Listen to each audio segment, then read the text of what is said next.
this morning, sun's a bit hazy, checking the forecast, things looking crazy. A storm on the horizon, the pressure is low, gotta get moving, put on a show. The news is all buzzing, state of alert, but we've got a plan, we're ready to work. Emergency Management Associates, we're here for the crisis, we're here for the fates. From the first sign of trouble to the all clear sign, we're on the front lines, we're one of a kind. Emergency Management Associates, we're the calm in the chaos, we're opening gates, connecting the dots and making the calls. We're picking you up when you're starting to fall.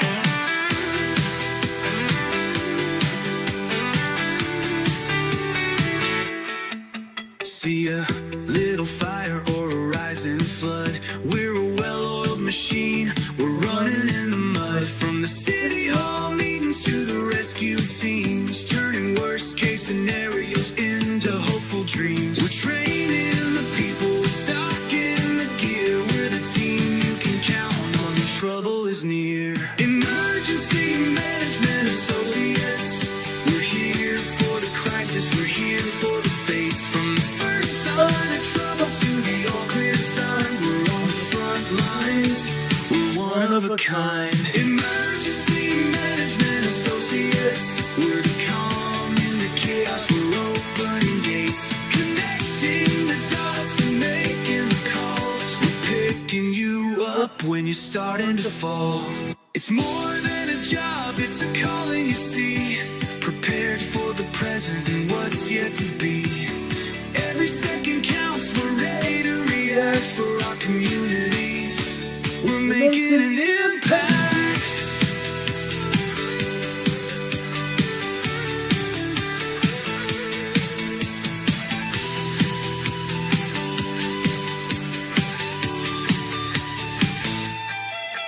Emergency Management Associates, we're here for the crisis, we're here for the fates. From the first sign of trouble to the all clear sign, we're on the front lines, we're one of a kind. Emergency Management Associates, we're the calm in the chaos, we're opening gates, connecting the dots and making the calls. We're picking you up when you're starting to fall. Yeah, we're picking you up, we're ready to go. EMA, let's get this show on the road. Let's do it to it, guys. Let's kick this coin, kick this can all over the place. Let's get this show on the road, guys. My name is Ron Tyler. I'm the president of Emergency Management Associates. We're here for you 24/7 if need be. We've done it before, we'll probably do it again. During the Ridgecrest earthquake in 2019, we were on there for hours upon hours. When things happen, we go on the air to talk to you about it. Now, guys, we're going to be doing that again very soon, I expect. That's going to happen. It always does. We're on the air whenever you need us, 24/7 if necessary. We come on the air in the middle of the night, the middle of the day, whenever it is, when stuff happens, we come on the air to tell you about it. Always, always without fail. Now, guys, a lot of things are still going on. Tons of stuff is still going on, guys. It's happening. It's happening. We can't control it. Okay? I want to first start off talking about giving us likes. If you enjoy this program, please give us a thumbs up and tell us about it. Below this video, after this video is over, below this video, YouTube will put a comment section up where you can give us comments. Please leave us positive comments about how you enjoyed this video and leave us comments about what you enjoy about it. Also, you see our email address scrolling across the bottom of your screen. Go there, rltnspdema@gmail.com. Go there and tell us how you like this program. Tell us your criticisms. Also, tell us which things you'd like to see on this program. We'd love to hear about it. Okay? We'd love to hear about it. Also, if you want to help support this program, please do so. You see two PayPal address is scrolling across the screen. Go there and give us donations to our program.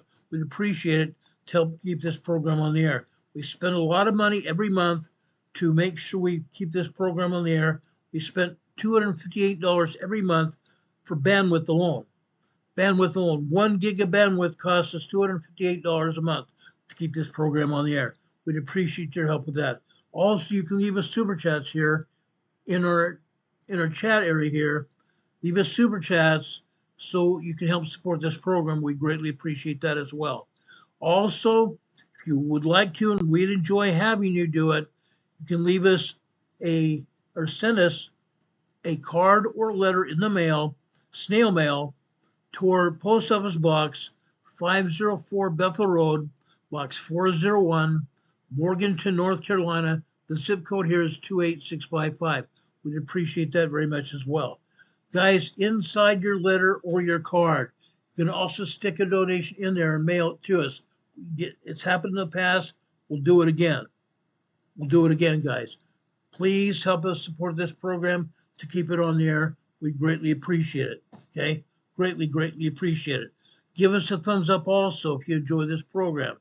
YouTube has several analytical factors that they use to determine whether they're going to allow anybody else on YouTube to see this program. One of them is the amount of time you spend on this program watching it. Number two, the number of people watching this program. Number of people watching this program, and also the length of time you're watching this program. So please, guys, you're not going to get one thing out of this program if you're here for only 5 or 10 minutes.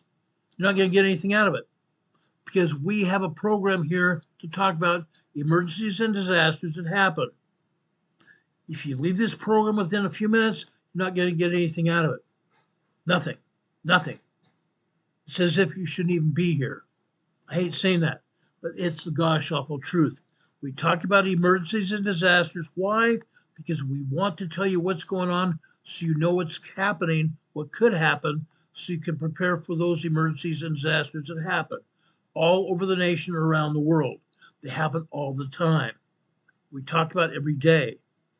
Today we're going to be talking about earthquakes. We're going to be talking about a terrible residential fire in Dallas, Texas. We're also going to give you an evaluation and update of what's happening in Longview, Washington as well, with that huge chemical tank explosion at a paper mill in Longview, Washington. First thing I want to do is go over to Dallas, Texas to talk about a fire that's happened there. Okay, I'm going to bring up the NBC News commentary from Channel 5 in Dallas, Fort Worth. Watch this program a little bit. Of debris trying to get there, and they're focusing in on this one particular area there, really heavy, so we don't know if they've been alerted to possibly somebody was in this portion, could have been in that portion, but they are literally piece by piece grabbing pieces, bringing them out as they continue to dig through this rubble area here, Brian. And again, if you are just joining us, we know that one person has been injured and taken to the hospital. I think we have a picture from one of our tower cams. As we mentioned, we've been getting reports from all over the city of people seeing this plume of smoke, but there it is right there.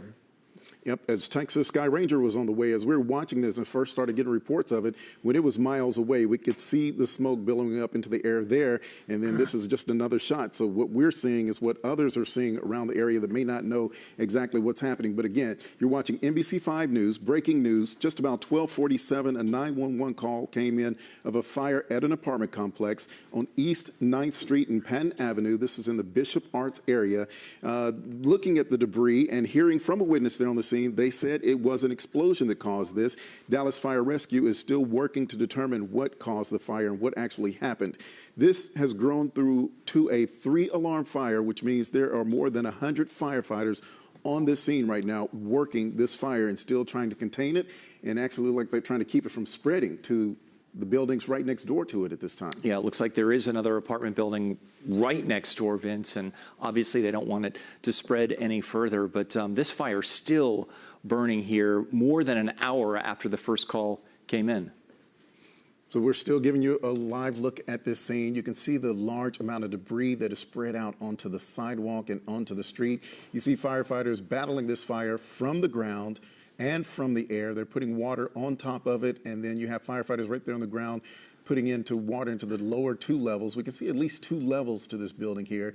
And then as Sky Ranger is panning over, right in this upper corner, there's still flames burning right under that truck that's right there that has that yellow kind of digging apparatus behind it. Flames are still building up right from the sidewalk right there. If you see right where they're putting the water, it looks like flames are coming out of the sidewalk, and as soon as they douse it, it comes right back up. That kind of gives you an indication that there may be a gas line type of fueling it where it's coming from under the sidewalk right there. And then just above them, right next to it, firefighters are digging by hand. You see them climbing onto the rubble, going through it piece by piece, just pulling out boards, pulling out sofas. We saw them pulling out couches. We saw them using chainsaws to cut through some of that wood. So they are focused in on this area, frantically digging and searching in case there could be more people. As we know, only one person so far that we've had reported taken to the hospital with injuries, but even Dallas Fire Rescue said there could be more injuries depending on how many people were in the building at the time of this incident. They're definitely focused in this area. Vince, you just saw them pull a TV out of that pile of... Don't buy this pan until you see the discount. Okay, I think I'm going to drop it there, but you see what I'm saying there, guys. Dallas, Texas, today, they had a residential fire at an apartment complex. Huge deal. Huge deal. This could happen anywhere. This could literally happen anywhere, guys. Anywhere where you and I live, okay? These fires in apartment complexes are not rare. They're very often. They happen almost every day somewhere. Being very safe, guys. Watch what you're doing. If you're using gas for your stoves or your heater in your homes, be very careful. Be very, very careful. If you have a heater in your home, don't pile a lot of stuff around it. Many times heaters will be under stairs, and people use the space under stairs for storage. Make sure there's a wide area around that heater for air. Don't pile your stuff all around the heater, because all of a sudden when that heater comes on, there's going to be a heater blast. There's going to be a lot of heat. That heat could heat up your contents that you're stored under the stairs, and could blow up in your face, literally, and burn your apartment and burn your entire complex down. Happens every day. Be very safe with that, guys. Now, besides that, I want to go over Longview, Washington itself. I'm going to start with a report from Washington State here. I want to keep up on this because it's very important. Some people lost their lives here. There's been at least 2 deaths that have been identified and 9 others that are unaccounted for. 2 deaths have been so far accounted for and 9 others that haven't been accounted for. Let's go in and take a look at this. Today in Longview, the meticulous and heartbreaking recovery process will resume after a deadly chemical tank implosion at the Nippon paper mill on Tuesday. As of this morning, a second person has died from their injuries. 9 others are still unaccounted for and presumed dead. Recovery crews were finally able to access the site yesterday after calling in help from the Washington National Guard and other experts. But the recovery work will be a long, painstaking process given the toxic nature of the chemical spill. We've also learned that white liquor from the implosion has entered the Columbia River, but the extent of that contamination is still unclear. Crews are now working to keep Longview's drinking water supply safe. King 5 Savannah Welch is in Longview again this morning. Savannah, we know that tank was just massive, containing so much of that toxic liquid. It's still very unstable, too. Are rescue crews even able to get close to find the missing? Jake, both recovery and cleanup efforts picked back up this morning here at the paper mill, and crews say they have been able to get closer to the blast zone, but they say this work has been slow and extremely dangerous because there's still toxic chemicals that are inside the damaged tank. We're also getting a better look inside the blast zone this morning. Let's show you that video so you can see what it looked like. You can see overturned cars, twisted metal, and debris scattered across the property. Investigators say the implosion happened right after a shift change on Tuesday morning. morning. The massive tank ruptured, spilling hundreds of thousands of gallons of a highly caustic chemical known as white liquor. It's used in the paper making process. Now, officials say some of the 9 people that are still missing were believed to be inside offices and a break room near the tank when it collapsed. Understand that there are members working the site tirelessly that have lost coworkers, lost friends. The priority is ensuring responder safety while treating every victim with the greatest dignity, care, and respect as possible.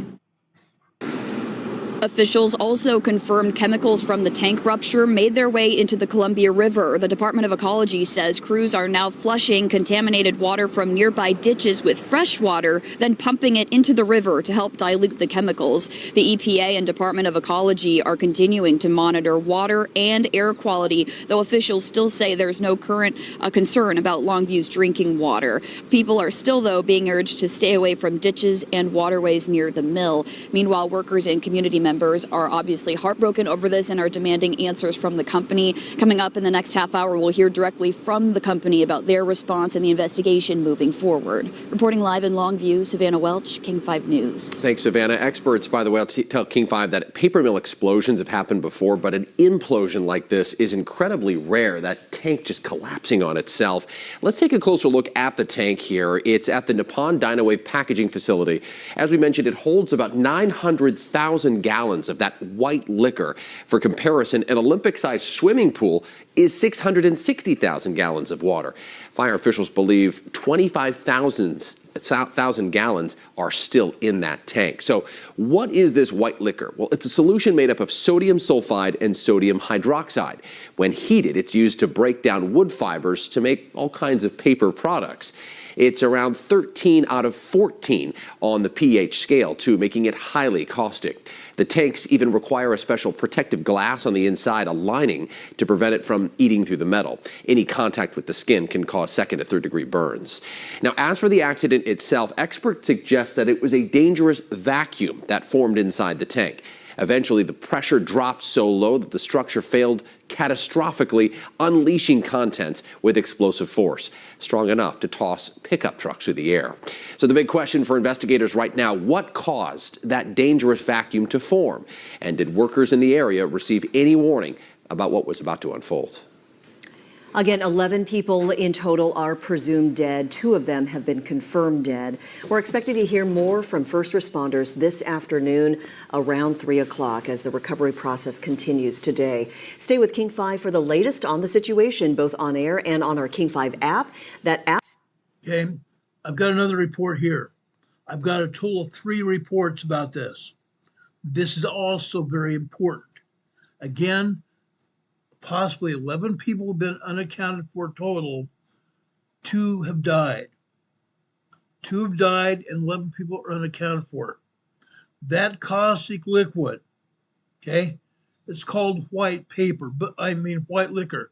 It's not liquor, guys. It has nothing to do with alcohol. It's a caustic chemical where they join 2 chemicals together, 2 caustic chemicals together, and when it's heated up, it's able to break down tree fibers and make paper. To break those, the combination of those 2 chemicals heated up, break down the fibers in trees to make paper. Now, in this process, that's heated up, okay? Then when that liquid is heated up, it builds pressure within the tank, doesn't it? Well, guess what? All of a sudden on Tuesday morning, the pressure dropped and caused an implosion within the tank. That's what happened. Let's go to the second video here to give you more information about it. This is from Kairos 7 in Washington State.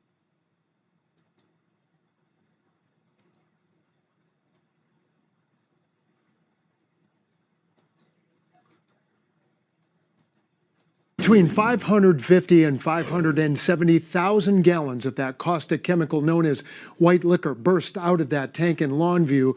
That's hard to even comprehend when you consider one single drop can burn through human skin. So we're going to try and put that incomprehensible. Into a little bit of context, I'm Gary Horker at the KIRO 7 Live Desk. So a few hours ago, we learned from the Cowlitz Fire and Rescue Chief, he called it a blast of white liquor when a tank with a capacity of 900,000 gallons under pressure with steam broke wide open. Now we learned some of the chemicals mixed with water from a broken fire line, making even more dangerous liquid on the ground. So how much is 570,000 gallons?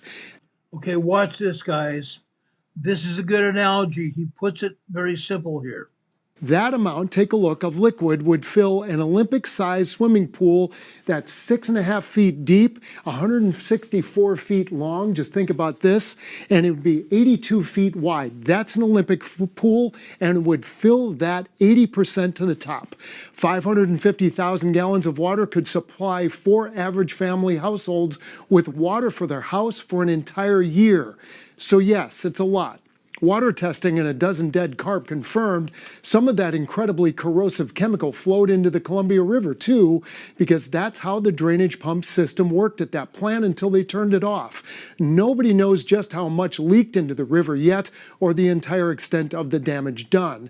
The rest stayed in drainage ditches and on the plant's grounds, and our state's Department of Ecology and the chemical says the chemical self-neutralizes, but that takes time, and it takes a large amount of water to dilute it to become inert. The water thins out that white liquor, which eventually safely lowers its dangerous pH levels until it's no longer hazardous to human skin.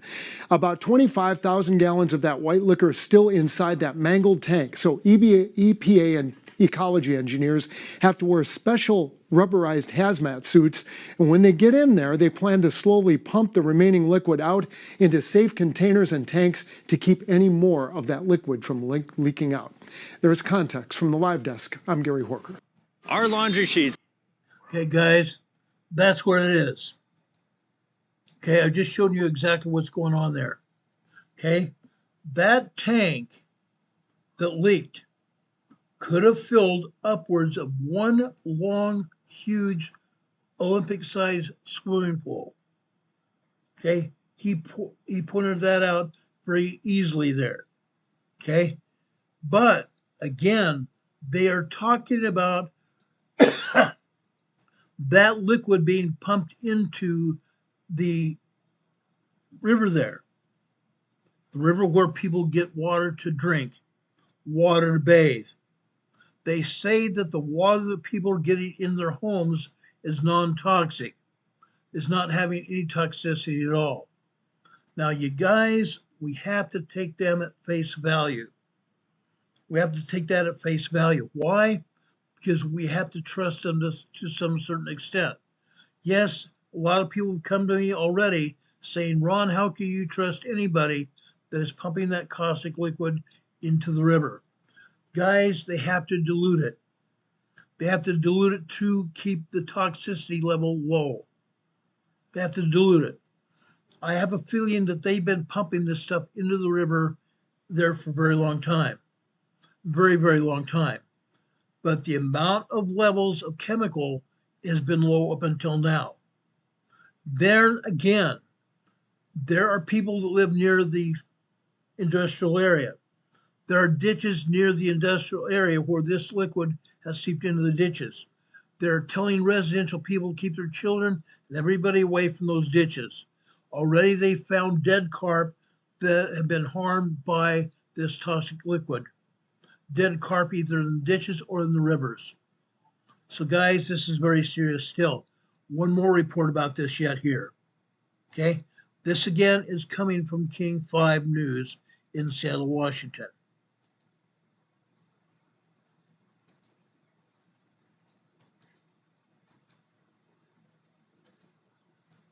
We start with the latest out of Longview. New video shows the moments after a chemical tank implosion at the Nippon Dynawave packaging mill.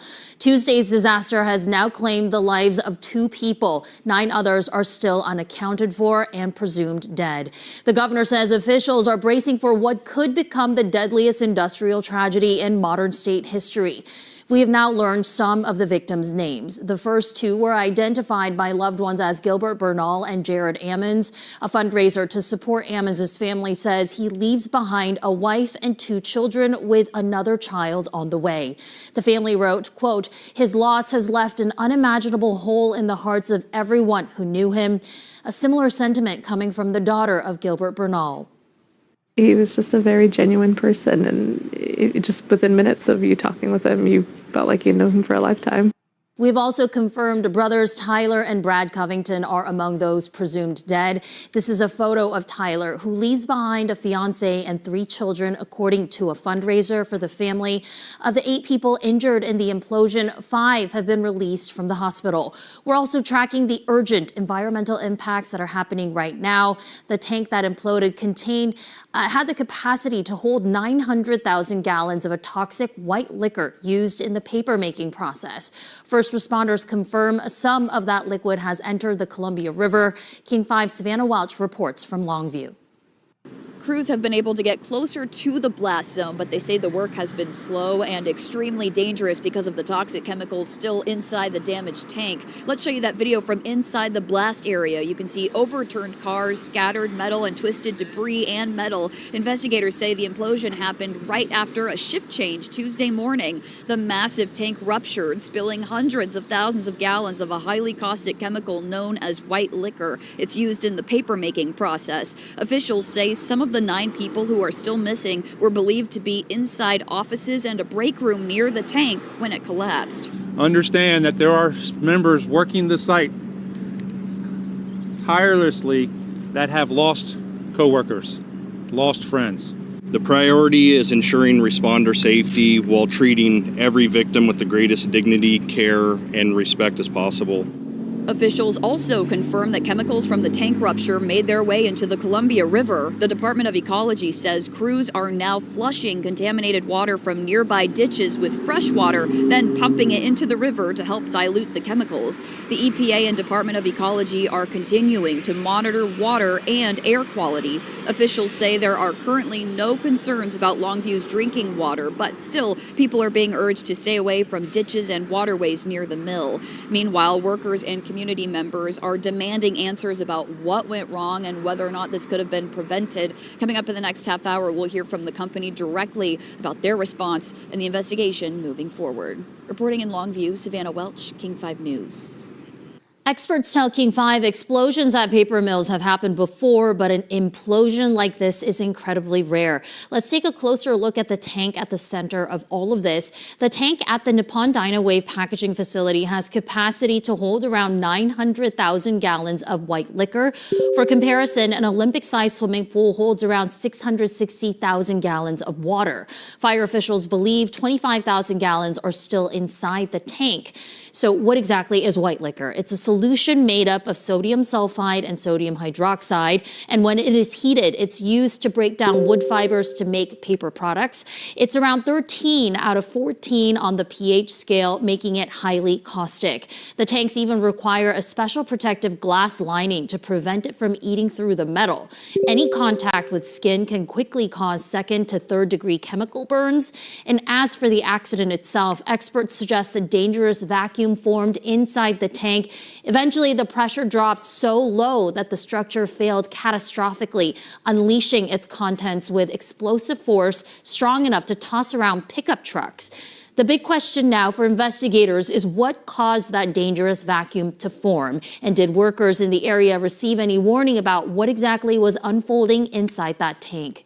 We expect to hear more from... Okay, they don't know. They plain just don't know.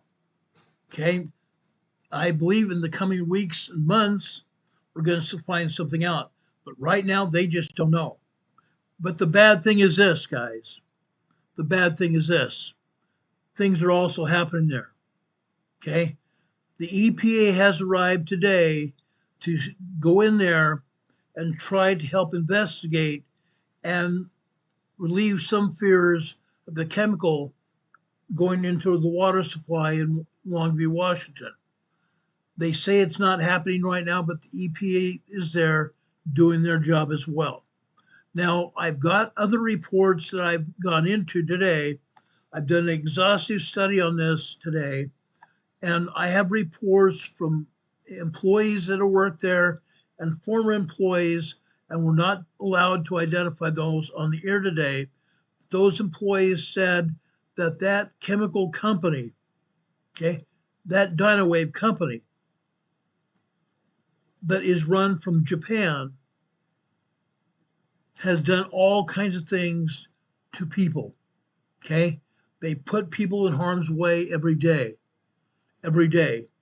Some of the offices, some of the break rooms, and other workspaces are around or above the tanks. Some of the workspaces, the offices, and other things, and catwalks above the tanks, and sometimes even above the break rooms, they have great big huge tanks of liquid above their heads. Those tanks could leak, those tanks could burst, those tanks pose a problem for everybody. Some of those catwalks, I've been told, are very, very brittle. Over the years that they've been there, they've not been repaired or updated. They become very brittle.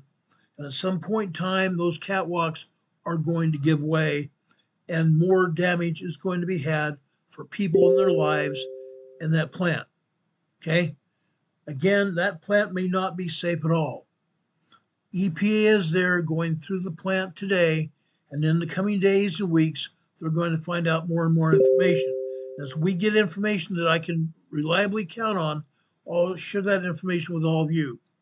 Catherine Sigerson asked a question a few minutes ago, are fish and wildlife there? Yes, there are. There are fish and wildlife all over that area. If any of you know Washington, Washington is a forested area for the most part.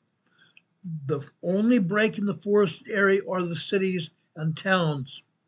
They literally carved the cities and towns out of the forest there, except near the coastline.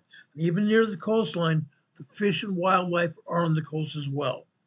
Okay? The Columbia River runs through between those cities and towns all over there. We showed you the Columbia River when we talked about the geology of Washington and even Oregon as well. We showed you the rivers there that can become very polluted from either chemicals and or lahars, which are volcanoes that are erupting, and that slurry, that ash, that lava that's running down the volcanoes can turn into a lahar, go down the streams, into rivers, and then in the rivers out to the sea as well. Okay? Those rivers can become easily contaminated at any time. Okay? Catherine is saying if it kills animals, it can cause disease. You're absolutely right. It can. That's the other reason that they have to go in there almost immediately and find those people who are still there. They have to find those people, because if those people have their bodies in there that are decaying, that decay can also cause a lot of health problems. They have to get in there and go after those people, and in a manner that's very respectful and uplifting, that to find those people and take them gingerly out of the harm's way there, get them out of there, and process them so that disease does not spread. Okay? Catherine, I want to thank you for that comment. Very much appropriate. Very much appropriate. Like I said, the EPA arrived later this morning, that they're looking at the situation, trying to ascertain what has happened, what can happen in the future, and also help find bodies to help alleviate the harm that's going on there. We'll see what happens. Again, as you heard in one of the reports, damage has happened there before. This is not the first time, but this will probably be the largest huge explosion ever. One of the largest damages ever in Washington State or almost anywhere around this country. Okay? That's what's going on here. So right now, we've also shown you fire in Dallas, Texas. Dallas, Texas residential apartment fire blew up today, probably a gas leak from what we can gather. A gas leak may have caused that fire, and it's probably injured and or unalived many people over that complex. Now, why do I say that? Okay? Why do you say unalive people in that complex? We all know when those complexes have problems, whether they have problems at the time or not. People live in those apartments, families, wives, girlfriends, women, children, men, they live there. They may not go to work right away in the mornings. They may go to work later in the afternoon or whatever. People are there. That fire in Dallas, Texas happened early this morning, about 7:30 this morning. Okay? There are people in that apartment complex. People there. So far, they've recovered one person. Only one person. That's why I'm very considerate saying there are probably other people in there. And as you saw, firefighters going through the wreckage, trying to find bodies, trying to find people that may still be alive. Okay? That's what's going on there. Now, I want to address something that one of our EMA family members raised a question. What's going on with the new Madrid fault? The new Madrid fault is still moving. We'll have more of a report tomorrow afternoon, but I'm going to tell you this. The new Madrid fault is still moving. It has not stopped. It's moving in a big way. Okay? 3 or 4 years ago, people were asking us what is going on with the new Madrid fault. We were saying nothing.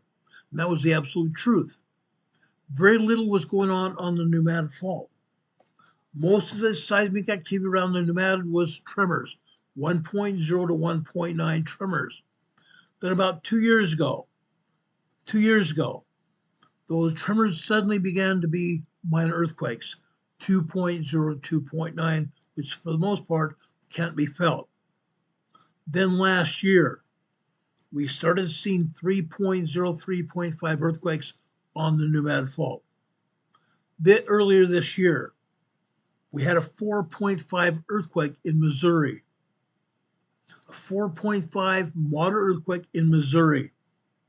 We've had 2 others as well. Okay? The new Madrid fault is moving. It's going to continue to move. Now, in that 3 to 4 years' time that we've seen the new Madrid fault move, the magnitude of the earthquakes has gotten bigger. We've had larger and larger earthquakes on the new Madrid fault. In a 2-year time period, a short 2-year time period, guys, the magnitude of seismic activity has increased fundamentally. Fundamentally, guys, from tremors to minor earthquakes. Within a year after that, all of a sudden we have 3.0 to 3.5 small earthquakes. This year, the earthquakes have gone from 3.5 to 4.5 in magnitude, which is huge. It's a 100-fold increase, guys. It's a 100-fold increase in magnitude of earthquakes. Now, what is going to happen? Okay? I said this about the end of last year. And you can hold me to this because I believe it's going to happen. The new Madrid fault is probably going to pop in the next 2 years. In the next 2 years, guys. Why do I say that? Again, we go back and analyze the data from 4 years ago. We had minor tremors, just tiny tremors that nobody even feels. Then we had all of a sudden minor earthquakes nobody feels. Then the beginning of last year, we started seeing 3.0 earthquakes, 3.0, 3.5 small earthquakes that people can feel. When we started seeing those, I saw those earthquakes first happening over in Marktree, Arkansas. I immediately called the city council offices in Marktree, Arkansas. Yes, he said they felt some minor shaking. Since then, the shaking has gotten larger. During the past several months, I've shown you what they call seismographs, which are the computer readout that comes from the seismograph itself. The seismograph is a fairly large machine that sits on the ground. They have a sensor that they have drilled into the ground, far enough into the ground where it's not affected by any airplanes, airliners, it's not affected by any cars or trucks going by the sensor. These sensors detect movement up and down the fault. There are literally hundreds of seismographs up and down the fault. On a regular basis, at least once a week, I show you the seismograms on the Pneumatic Fault. And seismograms up in the Pacific Northwest, also in Washington, Oregon, and sometimes even in Canada. We talk about that as well. Okay? Again, the seismograms are telling us real data. They're giving us real data. There's enough earthquakes happening on the Pneumatic Fault, but people need to wake up and smell the roses. People need to wake up and smell the roses. On the Pneumatic Fault, we have upwards of 9 million people living up and down the fault. From Illinois on the north, all the way down to Mississippi and Louisiana on the south. 9 million people living up and down the fault. Little Rock, Arkansas, at least 1.5 million people. On the east side of the river, on the east side of the Pneumatic Fault, in Memphis, Tennessee, another 1.5 million people there. Further over to the east, we have Nashville. Close to 1 million people live over in Nashville, Tennessee. Going over in Missouri, the same thing is happening there. St. Louis, Missouri, another 1.5 million people there. How about over in Louisiana, Mississippi, Kentucky, southeastern Oklahoma? How about southern Illinois, Indiana? Again, 9.5 million people live up and down the entire Pneumatic Fault. The entire Pneumatic Fault is moving. For the first time in 4 years, I've shown you tremors, minor earthquakes, and 3.0, 3.5 small earthquakes happening in Illinois, Decatur, Illinois, guys. I've shown you the seismographs that have the information. Shown you that information, guys. The entire Pneumatic Fault from south to north is moving. Everybody needs to be aware of it. I know I have plenty of people here in our EMA family who live up and down the fault. Guys, if you live there, you need to be making preparations to protect yourselves, to get through the earthquake when it happens. We don't know when it's going to happen. It could happen in the middle of the night, the first part of the morning, middle of the day, could happen in the late evening. At any point in time, it could happen. What are you going to do? How about if you have children, friends, and neighbors, loved ones that live on the fault? Tell them about this program, guys. Tell them that we are monitoring the Pneumatic Fault. Tell them what we have told you, that the Pneumatic Fault is moving. They need to be very much aware of what's going on. Their lives and their families' lives depend on it. Share this program far and wide. Share with your friends and family, your extended family. Share with the people you work with. Share with the people you associate with on social media. Friends and neighbors. Share it wide, far and wide. There's nothing here that you need to be embarrassed about that we're going to say to embarrass you to your family or friends. Not going to happen. We are going to tell you the truth. We're going to give you the information that you need to know to protect yourselves and your families. That's utmost importance in our minds. Okay, it always has been and always will be.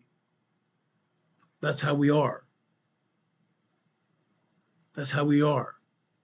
Not going to change. Not going to change at all. Now, Hurricane Heather, when we were talking about the water situation on the Columbia River. She said boil your water and use a water filter. Water filtration is a great thing. Great thing. Now, while we're talking about this, let me look what we can do to eliminate the white liquor from the water supply.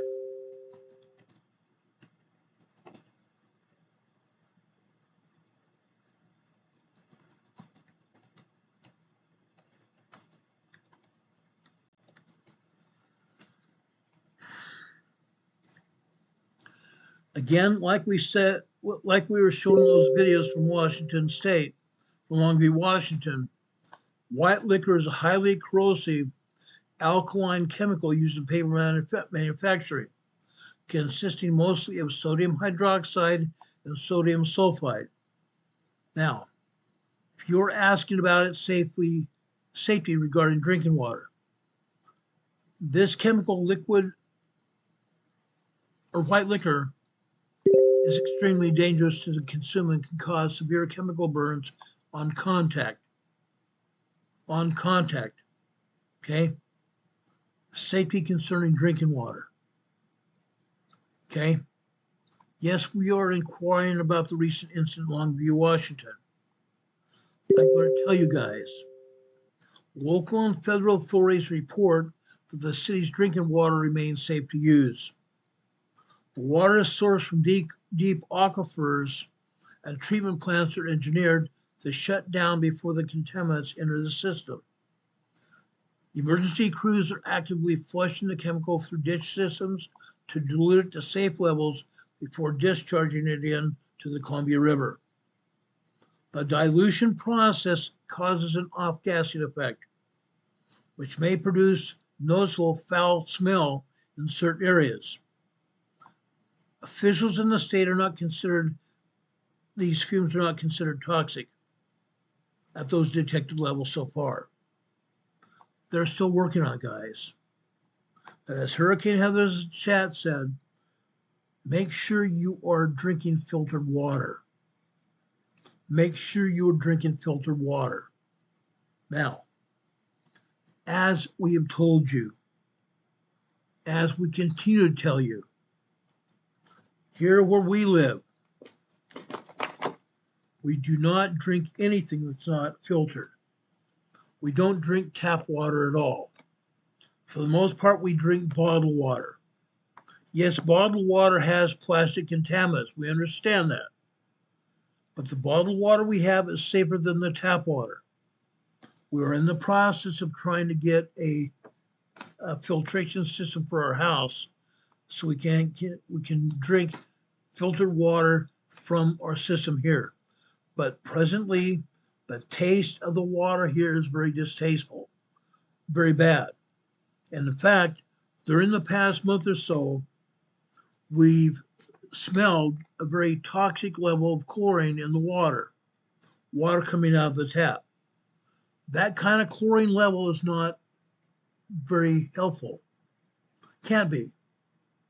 When you smell heavy levels of chlorine in your water, that is a contaminant to both your skin and your body. Don't do it. Don't do it. Either get water filtration system for your home, apartment, wherever you live, or buy bottled water. It's at least safer than the water that is coming to your house. And when it comes to that, when you're in the water in the shower or the bathtub, be very careful. Be very careful. I don't spend much time in the shower when we know the water has high levels of chlorine when I smell it. Don't do it. Wash down, get in and out of there so your body's not in contact with that highly chlorinated water. It's not just the chlorination, guys, but the contamination that causes water to be foul. The reason they drop chlorine into the water is to purify it.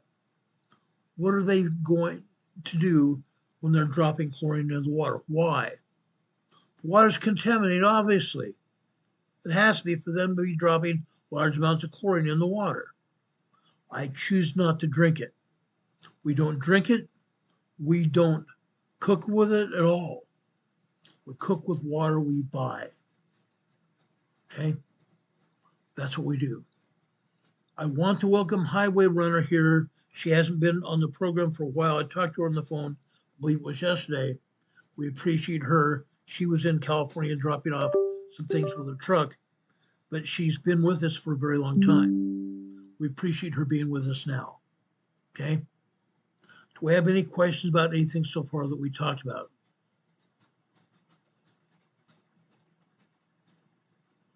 Do we have any questions at all?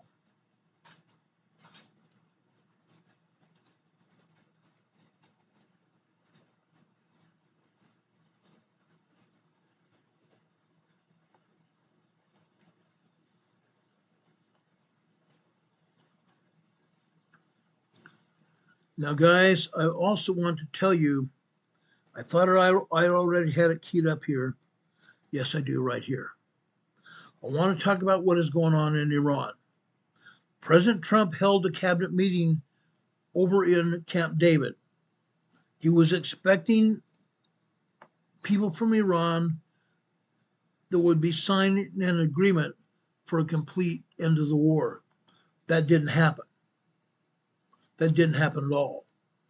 Let's play this video for you and let you know what happened in Washington, D.C. and Iran during the past 24 hours. This is about 2 minutes long. The ceasefire between the U.S., Israel, and Iran is being tested once again after Iran launches a ballistic missile towards Kuwait overnight and American forces shoot down an Iranian drone near the Strait of Hormuz. However, President Trump is still pushing for a deal. Fox's Rebecca Castor has the latest developments for us from Washington. Iranian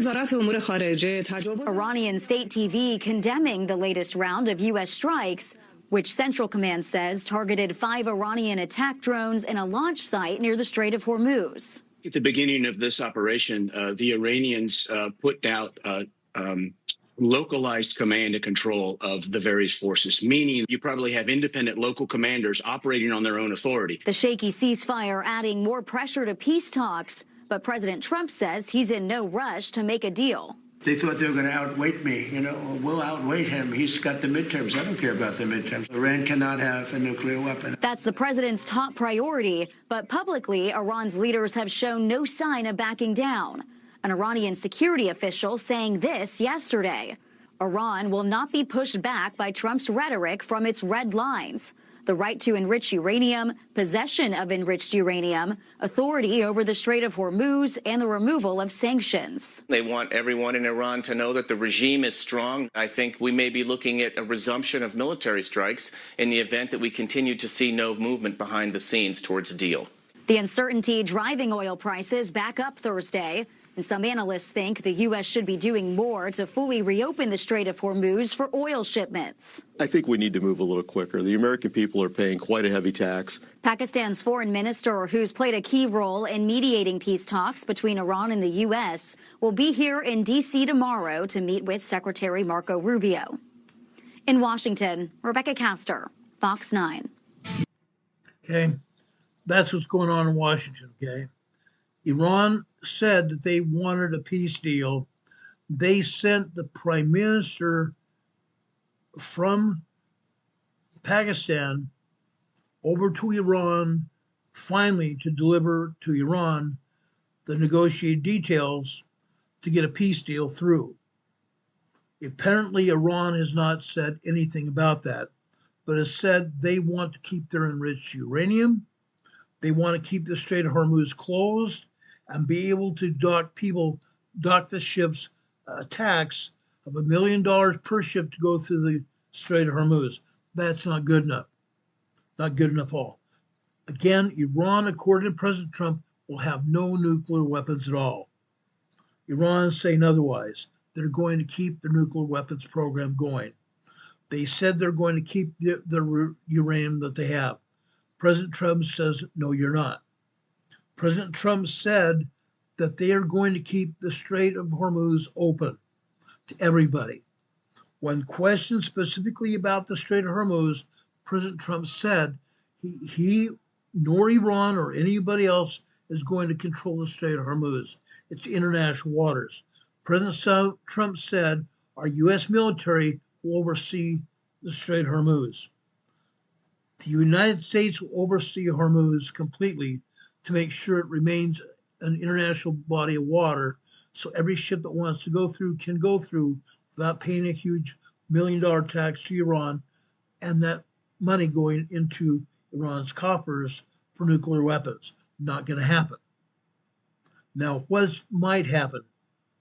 What might happen in the next few days or weeks? We might reassume that we're going in and rebombing the heck out of Iran. President Trump has said he's going to do that. If Iran doesn't want to settle, doesn't want to come to an agreement to give up their nuclear weapons, to give up uranium enrichment, and keep the Strait of Hormuz closed, he will go in there and eliminate Iran. He said he will turn it into a piece of glass. Those are his words. He will turn it into a piece of glass. You will see a faint glow in the sky over where Iran used to be. Those are his words. When questioned about Iran and what would happen if they don't do what we are asking them to do, President Trump told a reporter last week that we would go in there and turn it into a piece of glass. And the reporter asked, how would they know what President Trump has done? He said, you will see a faint glow over where Iran used to be. Okay? That tells us a lot. Israel doesn't want a war with Iran. Israel doesn't want a war with Lebanon. But guess what? Hezbollah guerrillas are still active in Lebanon. Israel said and told Lebanon to clear out and evacuate a city near the border with Israel because Israel is going to go up and tear it apart. Israel is going to bomb that city into oblivion. Israel warned them to evacuate that city. Apparently that is what has happened. We have nothing further out of Israel about that situation in Lebanon. But we know that Israel has been doing what they say they're going to do. Israel is also backing our efforts in Iran. Iran's been literally hell on wheels for the last 47 years, 48 years. Not going to continue. They're not going to take any more U.S. or anybody else's nations hostage. They're not going to take anybody hostage at all. They've got to stop killing people. They've killed upwards of 45,000 people already this year. If Iranian citizens were out in Tehran or anywhere else protesting, the Iranian Revolutionary Guard Corps had snipers on the rooftops of buildings taking those people out. They even bragged about it. They said that they were shooting women in the head right between their eyes. That's what Iranian Revolutionary Guard said. The snipers are on the roof were killing people. They've killed upwards of 45,000 people already this year. Not going to happen. That kind of stuff has got to stop. They've got to stop executing people, giving people their freedom. Yesterday we reported that Iran apparently had turned on about 75 to 80% of internet in Iran for the first time in years. For the first time in years, Iranian citizens will be able to talk and also be able to send out information about what is really going on in Iran. Hopefully that will continue, or if it hasn't, it will. But what Iran has done during the past 47, 48 years has got to come to a screeching halt. It can't happen any longer. Not at all. Politically, Iran has to change. They have to change. Now that could be hard. But they can attack the neighboring states or other countries in there. They had went and tried to send a missile into Kuwait. It failed because the U.S. military took it down. They tried to attack U.S. ships with their drones and missiles. That has also failed. The U.S. military went into Bandar Abbas and destroyed their missile silos, destroyed them once and for all. We're going to go in and take Iran out of the weapons business. Not going to be able to do it any longer. Okay? Anyway, we've talked a lot about what is going on in California. The San Andreas Fault is just as deadly as it was last week. We've given you an update on what's going on with the San Andreas Fault. It's deadly. The San Andreas Fault could go at any time. Anytime, anywhere. The San Andreas Fault starts up in Northern California, off the coast of Northern California. At the Triple Junction. At the Triple Junction where the Cascade Subduction Zone meets and the Gorda Escarpment Earthquake Fault meets. Triple Junction area.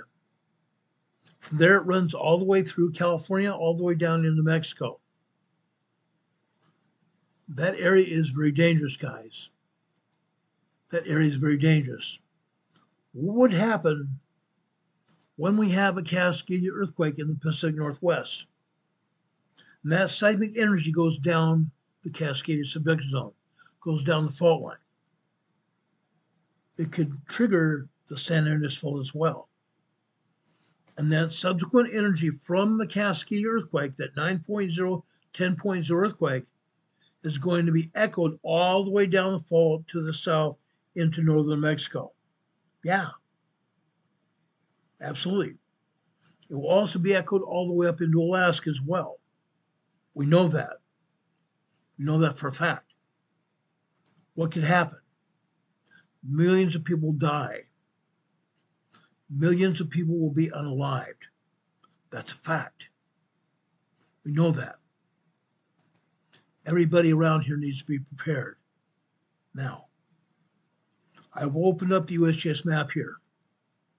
I'm going to take down our webcam here. I'm going to take down our EMA banner here. Off the coast of Mexico here. Off the coast of central Mexico here. There's been a large earthquake here, as you can see here. This is offshore from central Mexico. 5.3 earthquake here. This is in what they call the Revilla Gregedo Islands region here. Small, tiny islands offshore here of Mexico. That's where these earthquakes occurred. What else is here? The San Andreas Fault is here closer to the coastline. The San Andreas Fault runs all the way down here from Northern California through the Gulf of California. Yes, we've had this large earthquake here, 5.3 earthquake here. It's going to continue. Earthquakes of this size are going to continue. Where did it come from? Up here on the San Andreas Fault, coming out of the Gulf of California. Going to happen. We've also had a 4.1 aftershock. The San Andreas Fault is alive and well. Alive and well today. Okay? Going over here into northern Mexico here. Right here. We've been talking a lot about this area here. This is what they call 7 miles north of Delta, Mexico, Baja California. 2.6 mile earthquake here. You can see Mexicali here. East Mexicali is a province of Mexico called Guadalupe Victoria. Week and a half ago, we had a very good sized earthquake here in Guadalupe Victoria. This is the same location on April 3rd, 2010, where we had a 7.1 earthquake here. Guadalupe Victoria, Mexico. That earthquake had lasting impacts on Mexicali on the southern side of the border and Calexico on the north side of the border right there. Those areas suffered great destruction when that 7.1 earthquake hit. All the Imperial Valley here that you see, yes, Imperial Valley here is mostly farmland, but there are also some small towns and cities here. They felt that earthquake. They got damage from the earthquake. Also over here in San Diego County, that earthquake was felt here as well. That weekend I was down here in San Diego doing a disaster drill. I ran outside as soon as I was near the back of this auditorium where I was part of the Emergency Operations Center squad there that was conducting this disaster drill, which was the earthquake disaster drill. I ran outside. It was the back of the auditorium. Ran outside, and I saw plate glass windows falling from skyscrapers here in downtown San Diego. Fact. As a result of that 7.1 earthquake in northern Mexico there, just south of the border, we had damage here in San Diego County as well. That earthquake was also felt all the way up here into northern Los Angeles. All the way up here in northern Los Angeles, guys. Fact. Fact. That 7.1 earthquake had a huge effect on people all over Southern California. It was also felt over in Arizona as well. Okay? How did these people here in Los Angeles feel this earthquake? The 7.1 earthquake happened right close to the San Andreas Fault. The San Andreas Fault echoed that seismic energy going north. Going north. Ancillary faults also picked it up. Echoed it over into San Diego County. Echoed over in Arizona as well. Echoed it all the way up here in Los Angeles. Guys, the San Andreas Fault is alive and well. It's locked and loaded. We are expecting at least a 7.0 to an 8.0 earthquake here in Southern California. 7.0 and 8.0 earthquake here in Southern California on the San Andreas Fault. Okay? But again, what happens when we have an earthquake up here on the Cascadia subduction zone or between the Juan de Fuca Fault here, which is that zigzag fault further out to sea here, or on the San Andreas, or on the Cascadia subduction zone here, that energy is echoed down here to the triple junction where the San Andreas Fault is. The San Andreas Fault can be triggered by the Cascadia earthquake. And as a result, the energy will be transmitted all the way down the fault line. San Francisco here, guys. San Francisco and any town between Northern California all the way down to San Diego and the Imperial Valley and going down into Mexico as well. All these cities will be affected. What happens when the San Andreas Fault hits? Whether it's a Cascadia earthquake that's going to echo it down here, San Francisco will be devastated. San Francisco area region will be devastated. All over here, guys. All over here. Major cities. Millions of people live here in the Bay Area. They will be affected. All the way down here to the south. Monterey Bay Area here. All the way down south here. Right here. San Lucas, California. 1.7 tremor here. What happens when we have an 8.0 earthquake? The Cascadia earthquake, when it hits off the coast of Washington State here in the U.S., by the time it comes down here, it will probably be 8.0 or larger here. 8.0 earthquake here. As it continues down south here, going into Los Angeles, Los Angeles is also probably going to feel a 7.0 to 8.0 earthquake here. Los Angeles City. How about into Imperial Valley and San Diego? Guess what? These areas here are going to feel 7.0 tremors earthquakes. 7.0 tremor earthquakes, guys. Major damage. People unalive. People injured, guys. The ancillary faults will also be activated by the energy from the San Andreas. These other areas up and down the fault will be affected. Guaranteed. Guaranteed.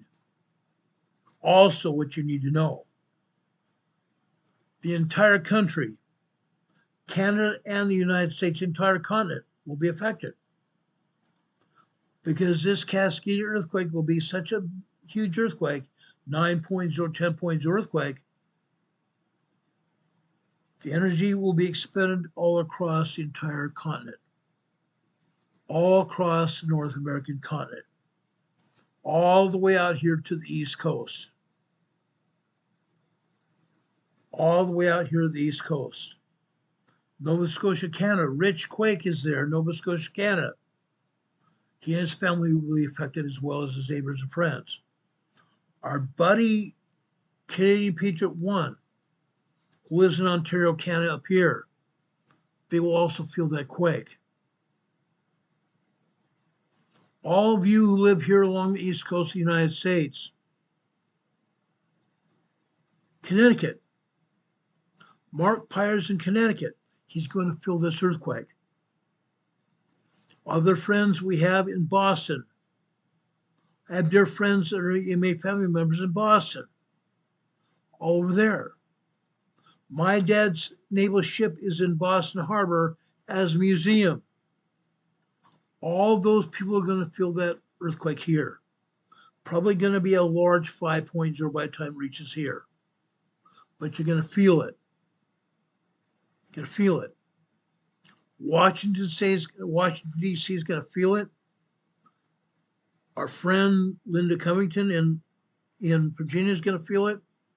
I have friends also all over Virginia that work for the government. They're also going to feel this earthquake. We're going to feel it here in North Carolina as well. South Carolina as well. Georgia, Alabama, Florida. Everybody's going to feel this quake. Up and down the entire country. Up and down the entire country. From Vancouver, British Columbia, Canada, Alberta, Saskatchewan, Manitoba, Ontario, Quebec, Canada here, Newfoundland. Everybody's going to feel that earthquake.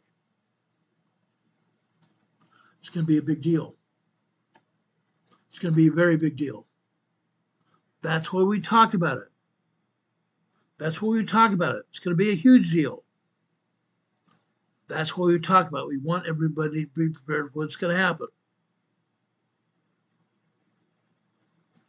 Now, the USGS here in Washington State rarely report exactly what's going on here in Washington. I'm not going to show you a great deal of information about Washington State today, or even Oregon, but suffices to say right now, right here in Washington State, USGS is reporting an earthquake here, a minor microquake here, Hoodsport, Washington, the 0.4 microquake there. Right here, Wana, Washington, the southern end of the Puget Sound region. The southern end of the Puget Sound region here. 2.8 minor earthquake. Over here to the southeast here, northwest of Mount Rainier. We're seeing a 0.8 microquake here, near Ortine, Washington. These are not the only earthquakes that are happening. USGS is not showing any earthquakes at Mount Rainier at all. There are earthquakes all around Mount Rainier. All around Mount Rainier. There are microquakes, there are tremors, there are minor 2.0, 2.9 minor earthquakes. There are 3.0, 3.5 earthquakes happening around Mount Rainier today. Going down south here, USPS is showing us an earthquake west of Mount St. Helens. They're showing a minus 0.1 microquake 21 miles north of Amboy, Washington. 21 miles north of Amboy, Washington. I've got an issue with that. Why? Because, guys, what is it closer to? Certainly not Amboy, Washington. This earthquake is closer to Mount St. Helens. USGS has always not reported earthquakes where they're supposed to be reported. They always say it's so many miles away from some other location. They don't want to pinpoint these earthquakes at the volcanoes. Why? Because they know darn well what's going on at these volcanoes. This is not just a minus 0.1 microquake. This only means that it is above sea level. Above sea level. Guys, this is not above sea level. It's 5.2 miles deep. 5.2 miles deep. 9 kilometers deep. Not above sea level at all. This is not just a microquake here. Mount St. Helens also has a bunch, probably hundreds of microquakes every day. They have hundreds of tremors as well, 1.0, 1.9 tremors. They have dozens of minor earthquakes, 2.0, 2.9 as well. Mount St. Helens have been having 3.0, 3.5 earthquakes here at Mount St. Helens every day as well. But USGS will never tell you that. Never in a million years will tell you that. If they say there's an earthquake here, they're going to try to pinpoint it somewhere away from the volcano. That's their modus operandi. They're not being honest with us at all. Nothing at all. They're also showing us very few earthquakes here in Washington and Oregon. None here in Oregon at all. That's a fallacy, guys. That's very much a fallacy. There are hundreds of earthquakes all over Washington, 100 earthquakes all over Oregon as well. Tremors and microquakes as well. They're just not showing them. They're just not showing them at all. It's a sad day when our own agency is not willing to tell the truth of what's going on. Our agency is being told by the politicians not to be honest with us. Not to be honest with us at all. Why? Because if the politicians were allowed to just let these earthquakes happen and allow the agencies to report what earthquakes are happening, then people will move out of this area because they know what's happening. That's why we tell people what's going on. We want to be very much aware of what's happening. When that Cascadia earthquake hits, this whole area will be devastated. What the earthquake doesn't take down, the tsunami that's going to happen within 25 to 35 minutes after the earthquake will take down the rest of what's standing. Anywhere from a 75-foot high to 150-foot high tsunami is going to come ashore. Going to come ashore. That's going to devastate this entire region. I promise you it will devastate this entire region. I just put up our webcam. Within 25 to 30 minutes after this earthquake happens, a tsunami will be generated from offshore. A tsunami will be generated from offshore. When that happens, when that earthquake happens off the coast, either on the Cascadia subduction zone that you see here, or further out to the west between Cascadia on the Juan de Fuca Fault, one part of the sea level bottom is going to fall. Part of the sea bottom is going to fall like this. When that happens, water at the shoreline is going to rush out to sea to fill that gap. Water from the shoreline will rush away from the shoreline, go out to sea to fill that gap like this. When it reaches that gap, all of a sudden that water is going to hit that gap and bounce back out. That's going to cause a tsunami. That's going to cause a tsunami to come to shore again. Then we're going to have a tsunami here again. Again, why would I say again? Because 324 years ago, there was a Cascade earthquake. Same difference. Anywhere from 9.0 to 10.0 earthquake. This area was devastated. Tsunami is felt all the way across the entire Pacific Basin to Japan. All the way across the Pacific Basin to Japan. The Cascade earthquake caused that tsunami here in Japan. As I said before, people here in Japan kept great records, even to the extent that they could tell us when that earthquake hit. January 10th, 1700. It's going to happen again. It's going to happen again, guys. It's a matter of time. It's literally when. And when it hits, this whole area is going to be devastated. That tsunami will also be felt up here in Alaska. It'll go along the entire coastline here, all the way over here to Kamchatka Peninsula, all the way down here to Japan, and probably around the world to the South Pacific as well, and Hawaii. They will all have tsunamis. They will all have tsunamis. Tsunamis will be felt up and down the entire coastline of North America. All along the western coastline of North America. Huge tsunami, guys. Huge tsunami. That's why we talk about it. That's why we talk about it. Not only will the entire West Coast feel some kind of earthquake, major earthquake at that, tsunami is going to be incoming. You need to be prepared. You need to be very prepared. It's going to happen. Promise you, it's going to happen. Now, earlier in this program this afternoon, we talked to you about this 5.3 earthquake off the coast, off the west coast of central Mexico. That Cascade earthquake will be felt all the way down here to northern Mexico. Northern Mexico. Some of that energy will be felt all the way down here in northern Mexico, and will be probably echoed through the Gulf of California, all the way down here to the southern part of Mexico itself.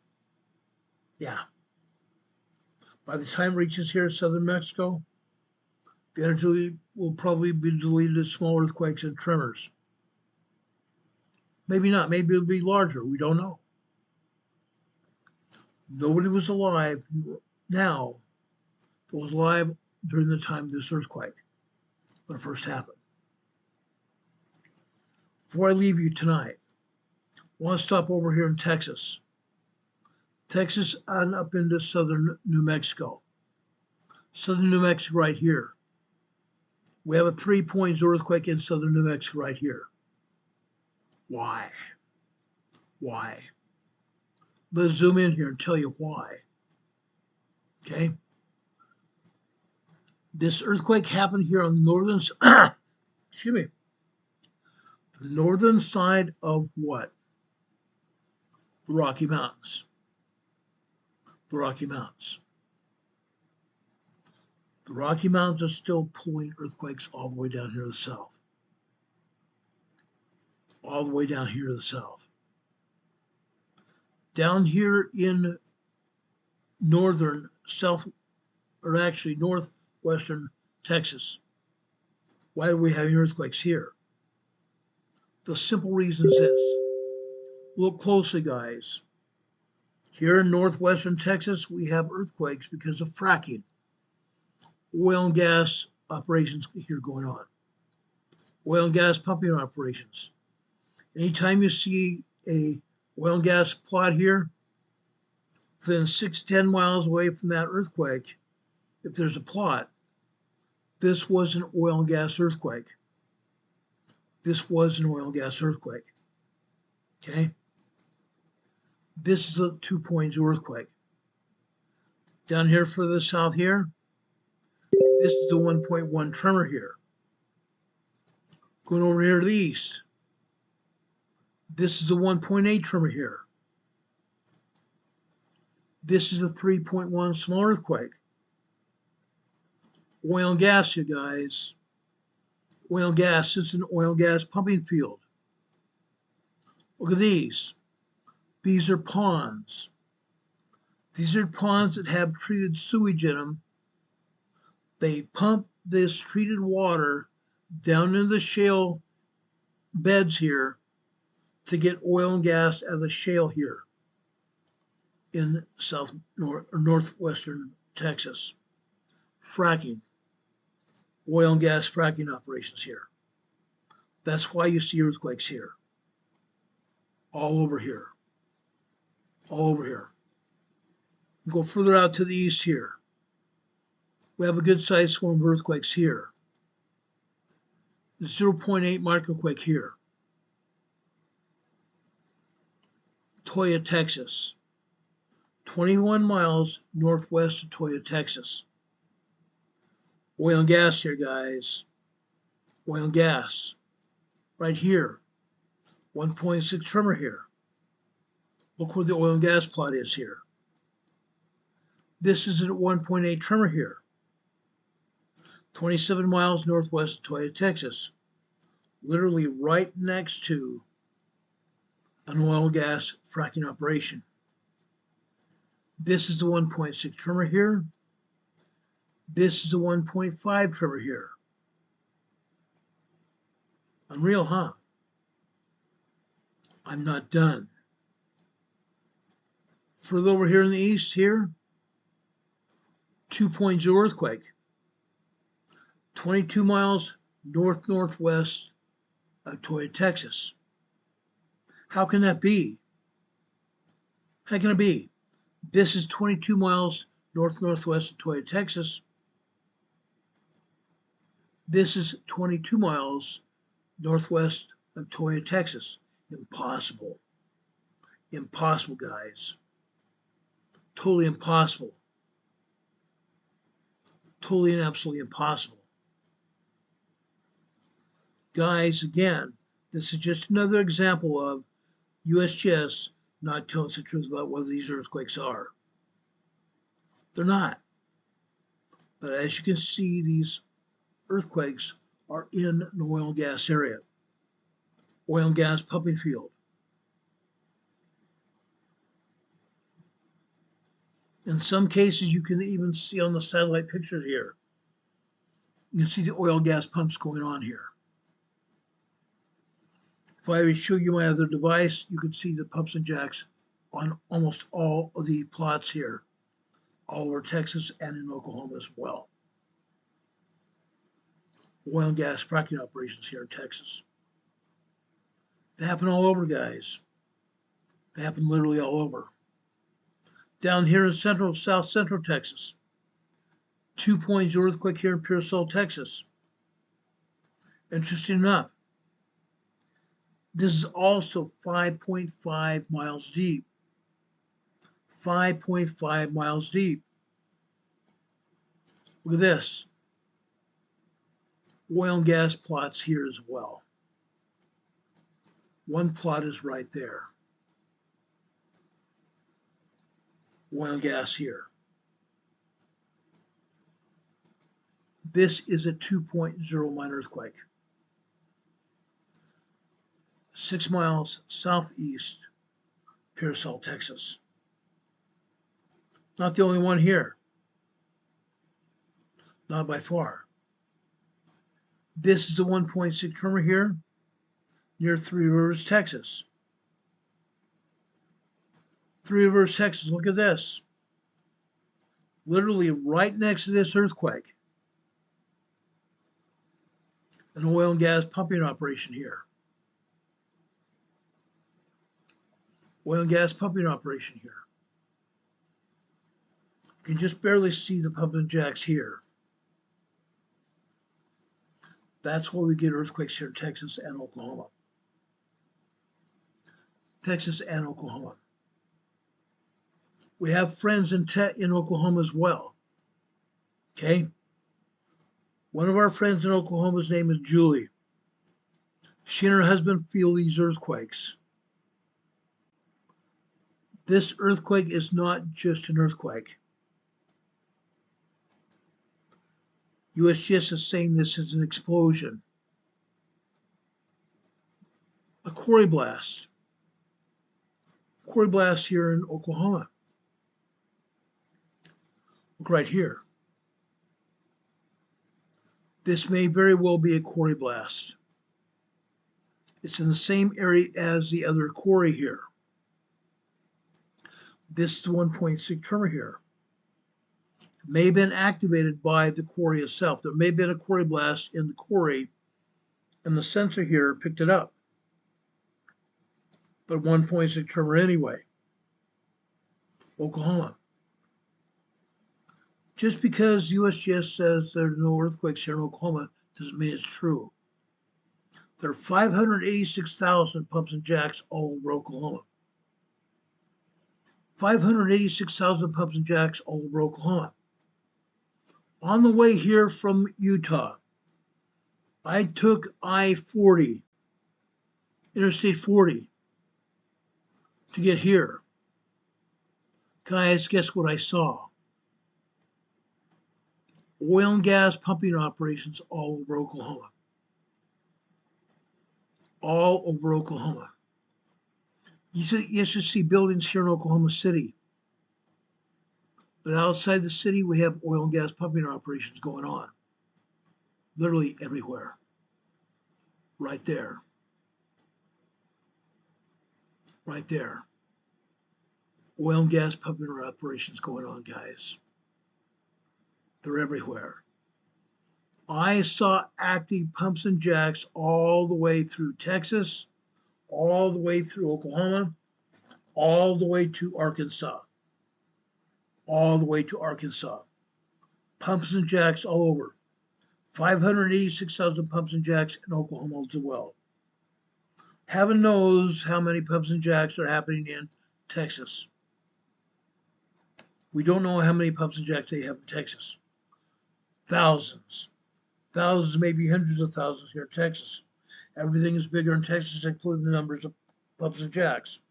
Happening, guys. Now, let's go over here to the East Coast real quick. South Carolina here. South Carolina. Friends of ours from here in South Carolina have an earthquake here. This is Sumter National Forest. This is the southern part of the Eastern Continental Divide. The southern part of the Eastern Continental Divide. This is the 2.0 earthquake here in South Carolina. 2.0 earthquake here in South Carolina. They say it's 1 mile west-northwest of McCormick, South Carolina. McCormick, South Carolina, right there.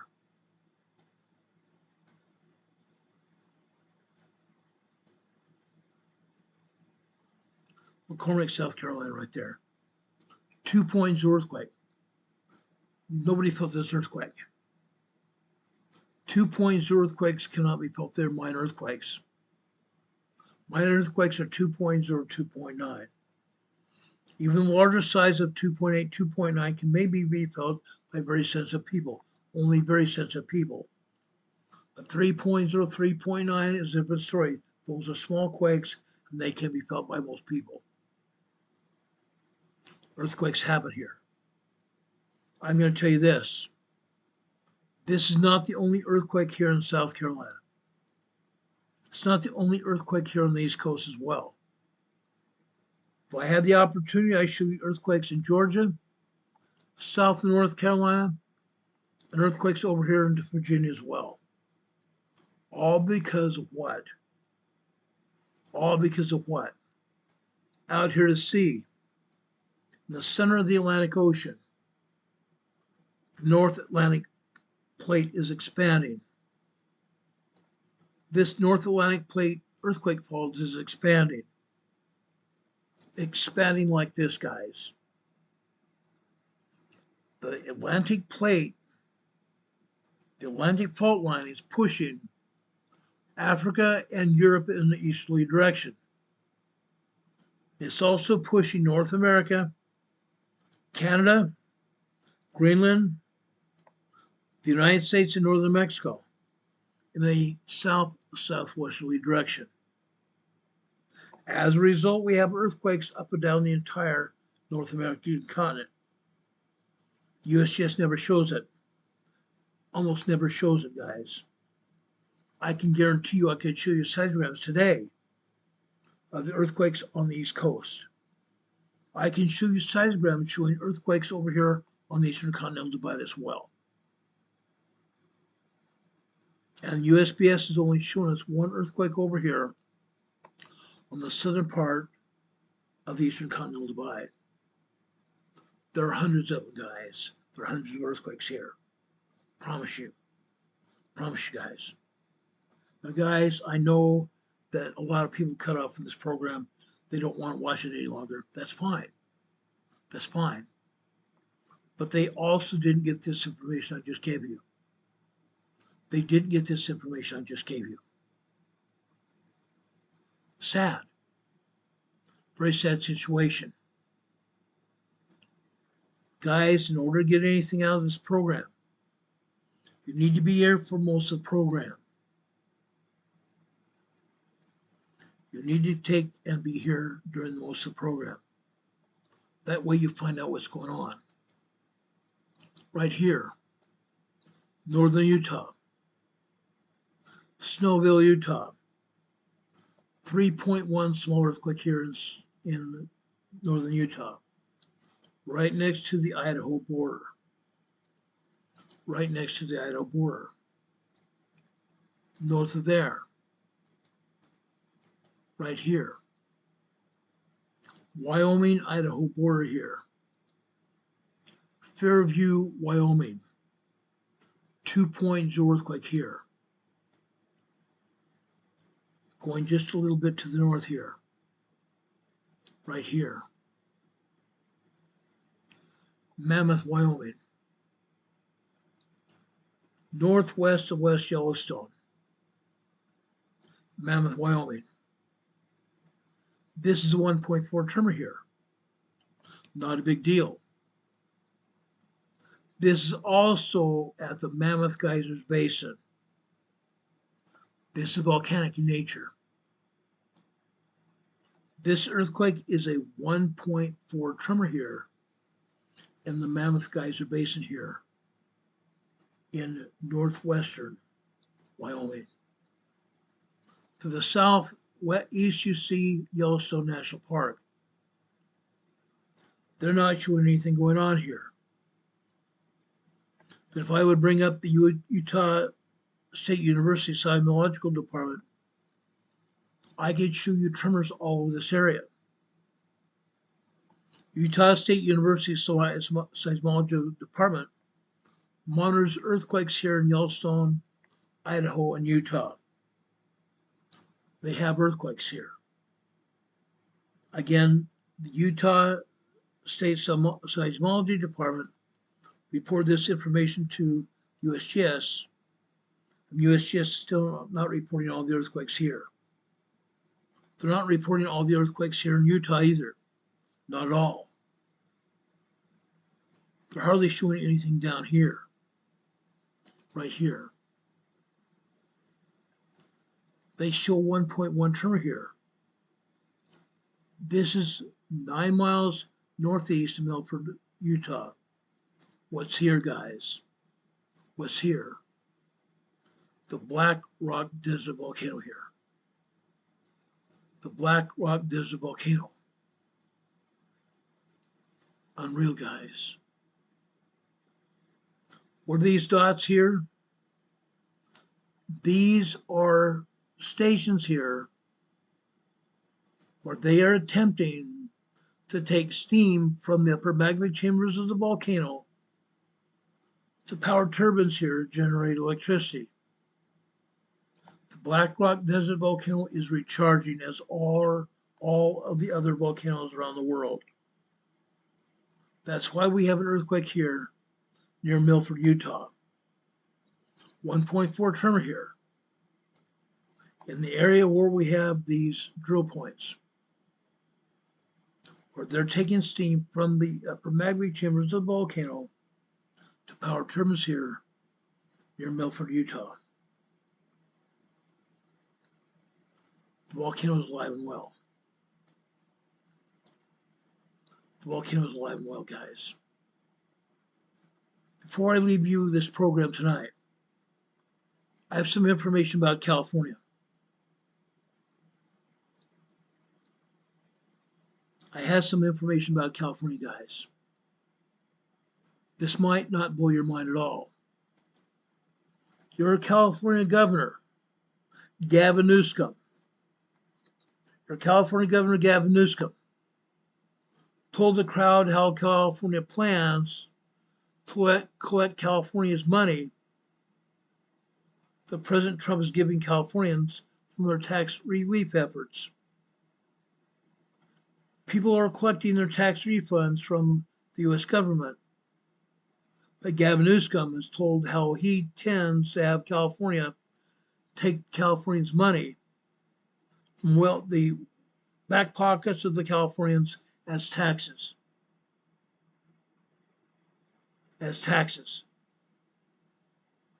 Newsom is calling it anti-weaponization fund. He wants to take all of it. In his own words, anyone from California that receives any of those funds, we want to tax 100% of those proceeds. That's an action that the state of California can take. It's an action we look forward to taking. So the people in Washington are trying to make whole people here in California, and Sacramento wants to wipe that money out. 100% tax on tax refunds is not a policy. It's a punishment. Newsom is openly weaponizing the tax code against his own residents because he doesn't like who signed the check. Newsom doesn't like who signed the check. So he's going to take that money away from the state of California, or away from the state of California residents, and take it for his own. Why do we say that? What happened to the Fire Victims Fund? What happened to the fund that was supposed to go to take people off the streets of California and put them in homes or apartments funded by California? Newsom took that money. He took the money from the people in the fires, from Palisades Fire. Took money that was supposed to be going to the people in the Palisades Fire. He took the money from the homeless in California, and he and his wife bought a house, a multi-million-dollar house in Sacramento. That's how these Democrat communist politicians work. Weaponizing the tax funds, stealing from the people. That is what's happening in your state of California. More money, more and more money. As I said before, in other programs, Newsom has also taxed gasoline from people wanting to buy gasoline in California. They tax the gasoline, they tax the pumps and jacks, they tax oil refineries out of California. 90% of oil refineries have closed down in California. Closed down. ExxonMobil was the last one to close down. Guess what?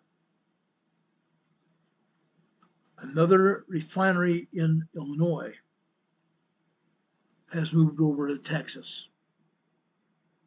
ExxonMobil has left its Illinois complex and moved to Texas.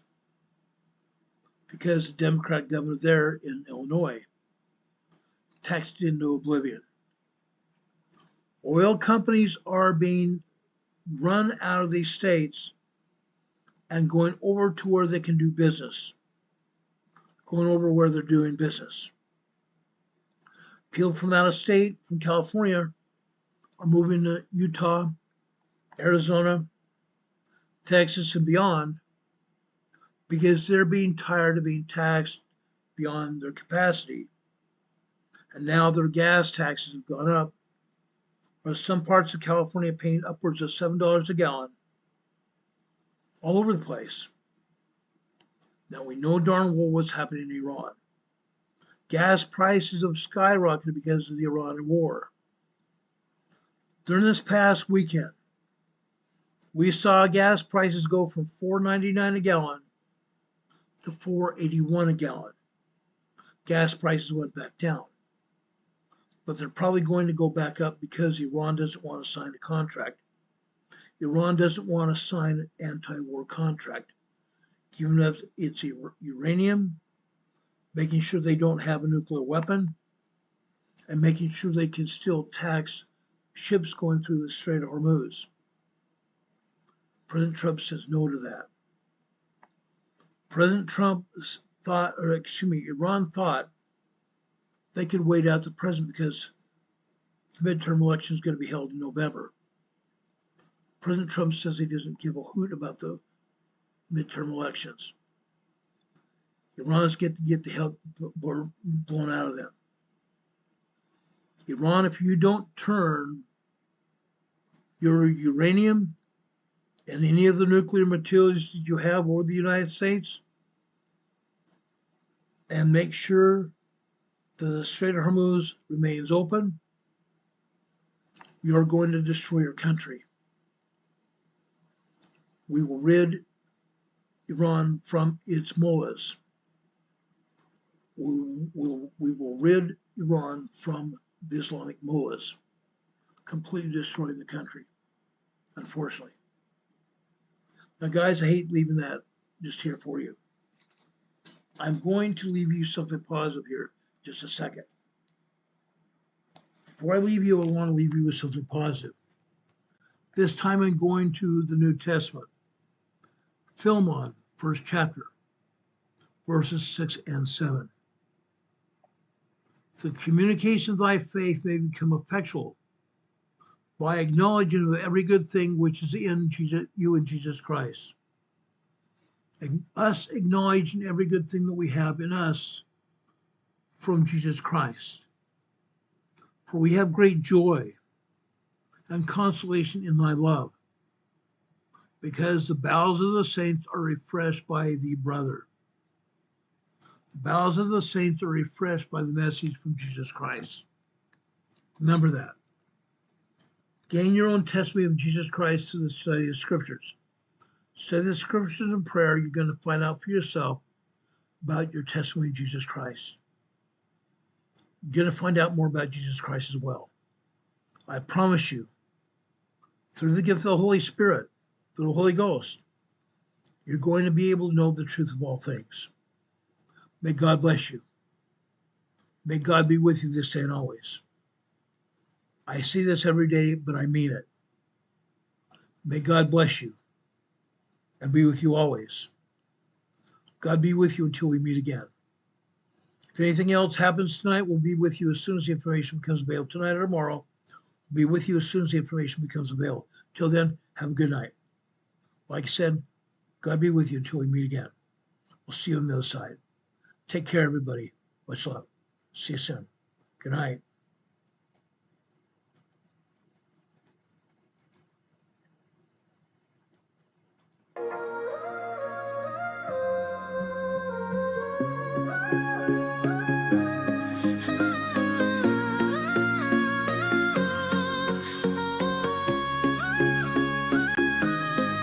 Here at Emergency Management Associates, we're dedicated and true,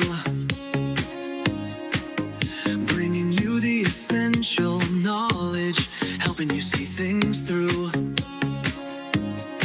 From disaster We're preparedness to navigating recovery's embrace. We're here to guide you in every unpredictable time and place.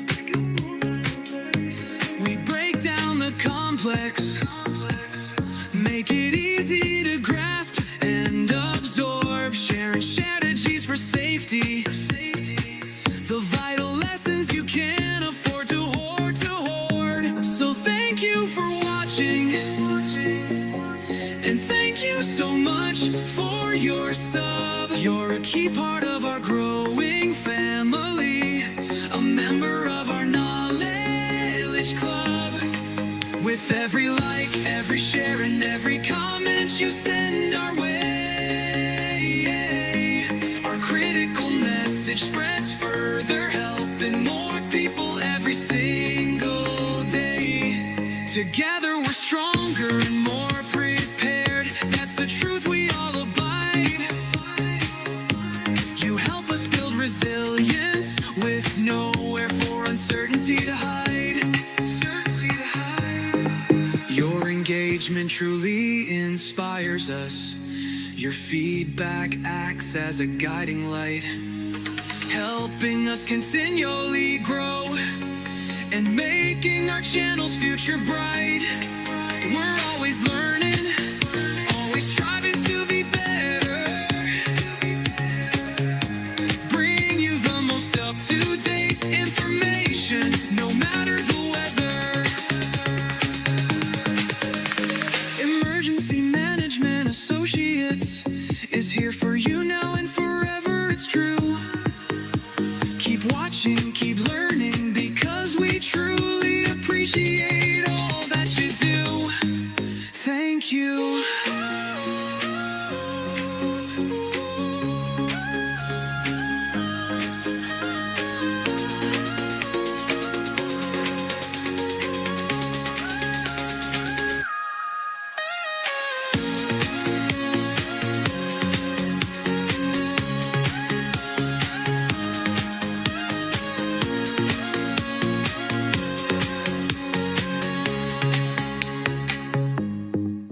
Thank you. Thank you, everyone.